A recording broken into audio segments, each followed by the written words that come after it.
Good morning students.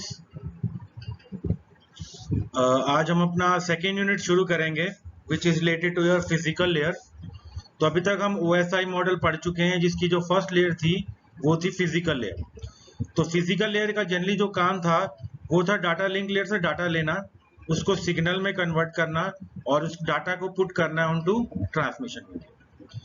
अब data link layer से जो हमें फ्रेम मिलेंगे उसमें जो इंफॉर्मेशन होगी वो जनरली बाइनरी फॉर्म में होगी, 1-0 की फॉर्म में होगी। तो उससे पहले हमें सिग्नल में कन्वर्ट करना पड़ता है। ट्रांसमिशन में मीडिया पे सिग्नल्स ट्रेवल होंगे। तो जो इंफॉर्मेशन हम ट्रांसमिट कर रहे हैं that can be in the form of voice, image, numeric data, character code, picture और any other information.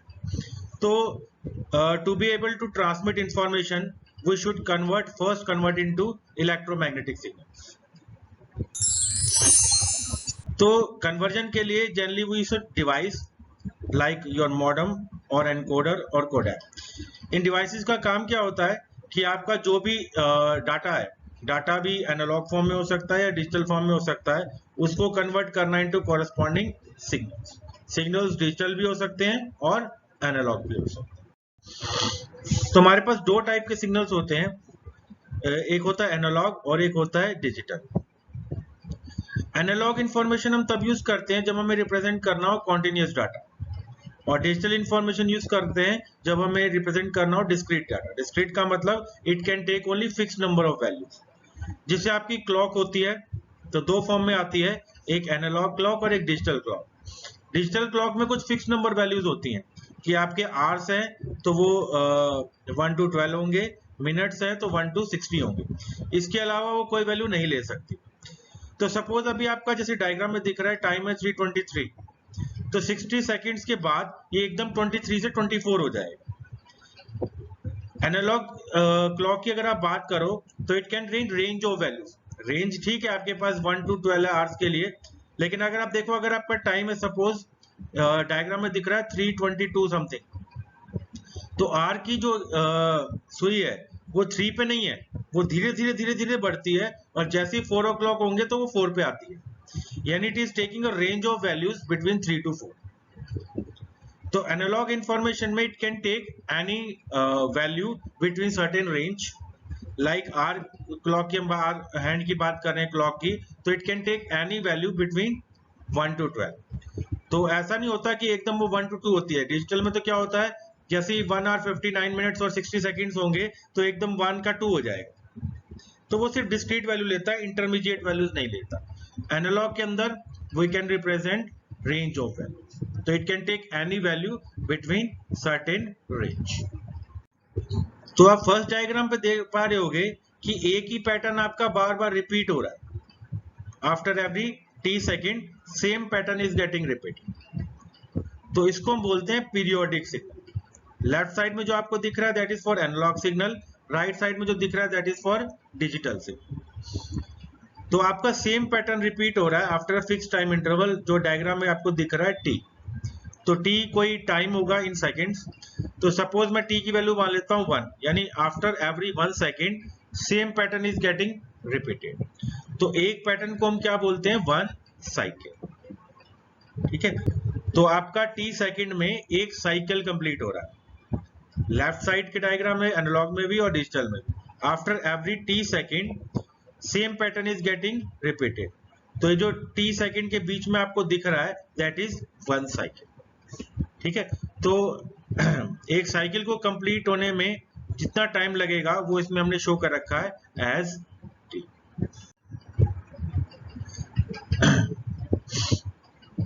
Aperiodic signal होते हैं जहां आपको कोई पैटर्न नहीं मिलेगा, सेम पैटर्न रिपीट नहीं हो रहा।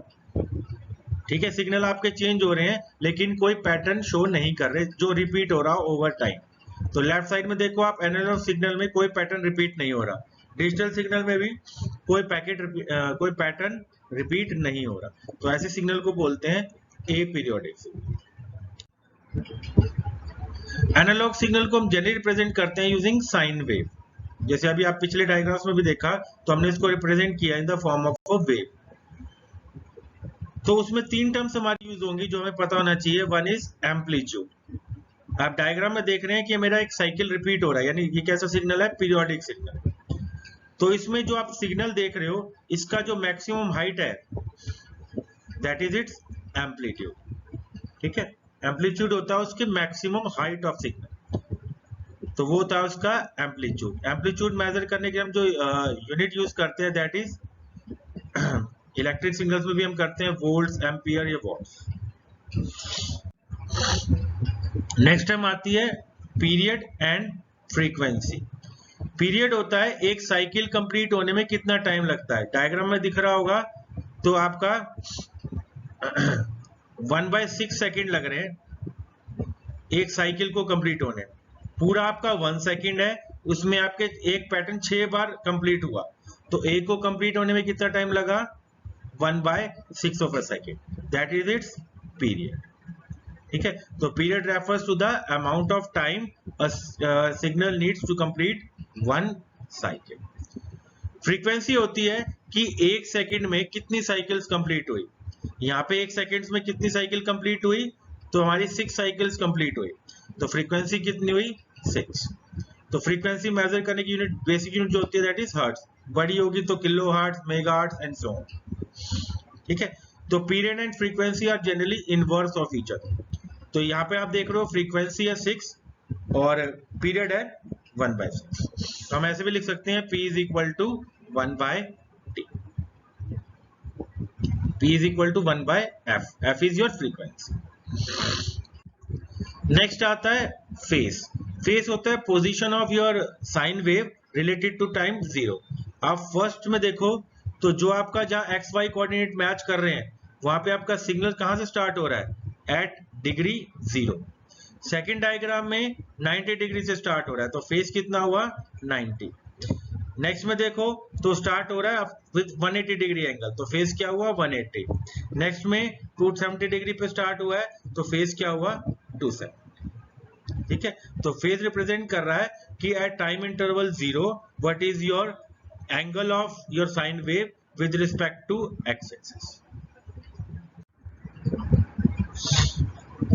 तो अगर जनरली जब हम ट्रांसमिशन मीडिया पे सिग्नल्स ट्रेवल भेजेंगे तो सिग्नल्स या तो एनालॉग होगा या डिजिटल होगा। तो जनरली हम एक सिग्नल नहीं भेजते, हम जनरली मल्टीपल सिग्नल्स एक साथ कंबाइन करके भेजेंगे बैंडविड्थ को अच्छी यूटिलाइज करने के लिए। सपोज आपकी ट्रांसमिशन मीडिया की स्पीड ज्यादा थी, ठीक है, अगर उस पर डाटा कम भेजोगे आप तो क्या होगा, आपकी बैंडविड्थ वेस्ट होगी। जैसे आपका एक रोड है, बहुत चौड़ा है, 5 लेन रोड है, अगर कार एक ही जा रही है तो रिमेनिंग 4 लेन्स आर वेस्टेड। तो हम 5 कार्स इकट्ठे अगर ट्रेवल करें तो रोड का यूटिलाइजेशन अच्छा होगा। सिमिलरली यहाँ पे ट्रांसमिशन मीडिया की अगर बैंडविड्थ ज्यादा है तो we can transmit multiple signal simultaneously. उसके लिए मल्टीप्लेक्सिंग करते हैं। मल्टीप्लेक्सिंग का मतलब एक से ज्यादा सिग्नल कंबाइन करके एक सिंगल सिग्नल बनाते हैं। तो अगर आप 2 सिग्नल इकट्ठे भेज रहे हो तो कोई ना कोई मैकेनिज्म होना चाहिए जिससे रिसीविंग एंड पे मैं उस सिग्नल को आइडेंटिफाई कर सकूं कि ये एक अलग सिग्नल है, ये अलग सिग्नल है। तो सिग्नल का रिप्रेजेंट करने का एक तरीका क्या हुआ कि जो आप 2 सिग्नल भेज रहे हो उनका एम्पलीट्यूड में डिफरेंस कर दो। जैसे यहाँ पे देखोगे एक रेड में आपको सिग्नल दिख रहा है, एक ग्रीन में दिख रहा है, दोनों का एम्पलीट्यूड अलग है। एम्पलीट्यूड क्या होता है, सिग्नल की मैक्सिमम हाइट, तो ग्रीन वाले की कम है, रेड वाले की ज्यादा। तीसरा हम डिफरेंस कर सकते हैं in terms of frequency. Frequency क्या होती है, नंबर ऑफ साइकिल्स कंप्लीटेड पर सेकेंड। तो फर्स्ट सिग्नल की फ्रीक्वेंसी कितनी है, 2, सेकंड सिग्नल की फ्रीक्वेंसी कितनी है, 5। तो 2 सिग्नल को हम डिस्टिंग्विश कर रहे हैं bye it's frequency change.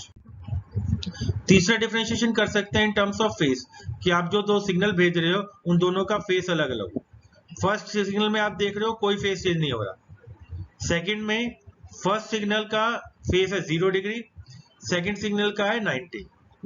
Third diagram में आप देखोगे तो फर्स्ट सिग्नल का फेस है 0 और सेकंड सिग्नल का है 180 डिग्री। डी डायग्राम या फोर्थ डायग्राम में फर्स्ट सिग्नल का फेस है 0 और सेकंड सिग्नल का है 27। अगर हम डिजिटल सिग्नल, या भी हम बात कर रहे थे एनालॉग सिग्नल्स की, अगर आप डिजिटल सिग्नल्स की बात करो तो उसमें 2 टर्म्स और आती हैं।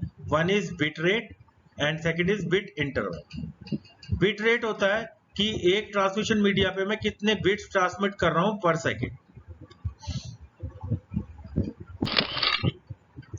तो सपोज मैंने ये ट्रांसमिट किया, ये डाटा ट्रांसमिट किया इन 1 सेकेंड, तो कितने बिट्स ट्रांसमिट हो रहे हैं? इसमें टोटल 8 बिट्स ट्रांसमिट हुए पर सेकेंड, तो बिट रेट क्या हुआ? 8 बिट्स पर सेकेंड। दूसरा आता है बिट इंटरवल। बिट इंटरवल होता है कि एक बिट को ट्रांसमिट करने में कितना टाइम लगेगा। इस वाले डायग्राम में आपका 8 बिट्स ट्रांसमिट हो रहे हैं 1 सेकेंड में, तो एक बिट को कितना टाइम चाहिए? 1/8, तो बिट इंटरवल कितना हुआ? 1/8। फिर से बता रहा हूं, आपने 1 सेकेंड में 8 बिट्स ट्रांसमिट करी, तो आपका ट्रांसमिशन रेट या बिट रेट क्या हुआ? 8 बिट्स पर सेकेंड। अगर आपने 10 बिट्स ट्रांसमिट की होती 1 सेकेंड में, तो आपका बिट रेट क्या होता? 10 बिट्स पर सेकेंड। बिट इंटरवल होता है एक बिट को ट्रांसमिट करने में कितना टाइम लगेगा। तो अगर आपका बिट रेट 10 बिट्स पर सेकेंड था, मतलब 1 सेकेंड में आप 10 बिट्स भेज पा रहे हो, तो एक बिट भेजने में कितना टाइम लगा? 1/10 of a second. So that will be its bit